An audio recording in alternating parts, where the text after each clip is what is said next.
I had a few questions about my signs, so I just want to do a real quick explanation on how I do my signs.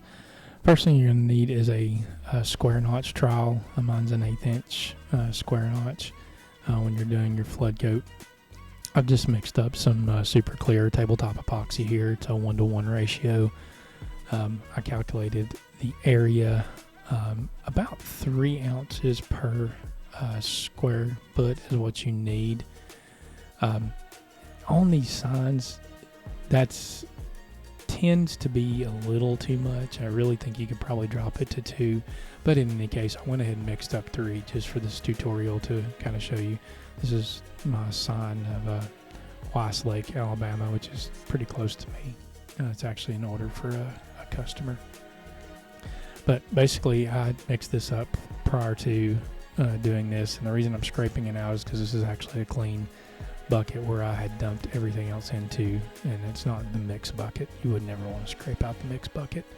So basically, you just simply take the square notch trowel and just run it around. Make sure you get all of the surface area coated first before you start pushing over the edge.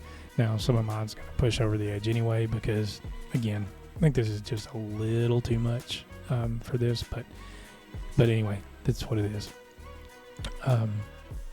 It's going to wind up being about 1/8 of an inch thick on top.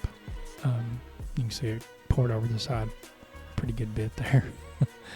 But anyway, so now once I've got the whole surface coated, now I'm going to go around and purposely push it over the edge so it gets the sides coated.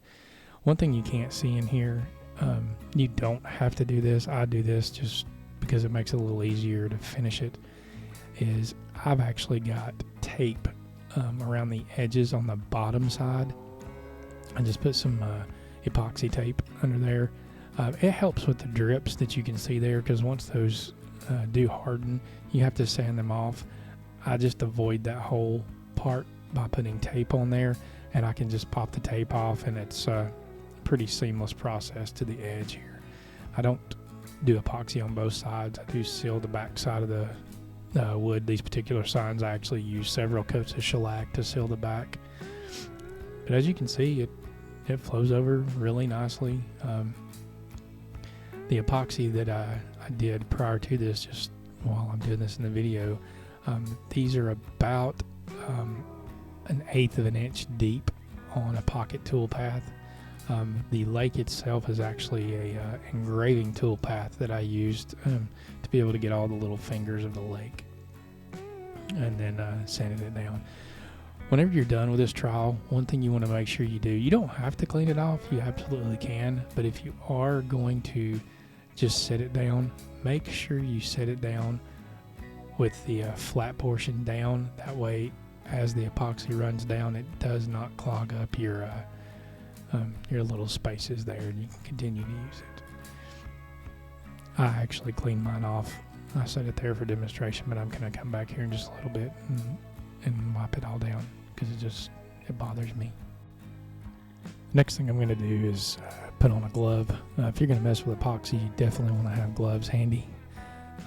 Keep this stuff off your hands, and plus for things like this, I just simply take my hand and rub it around the edges and kind of make sure all of the surface area of the sides are covered.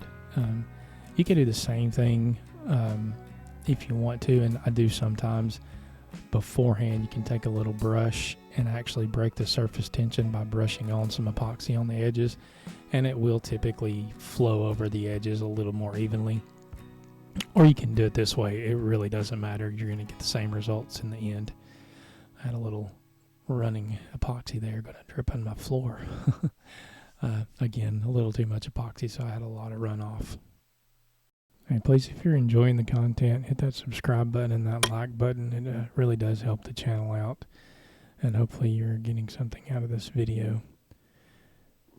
So the next thing we're going to do is, you're going to have some air bubbles in here, and when I do these tabletop pours, I don't even worry about putting it in a vacuum chamber because it is so thin. It's real easy to pop the bubbles.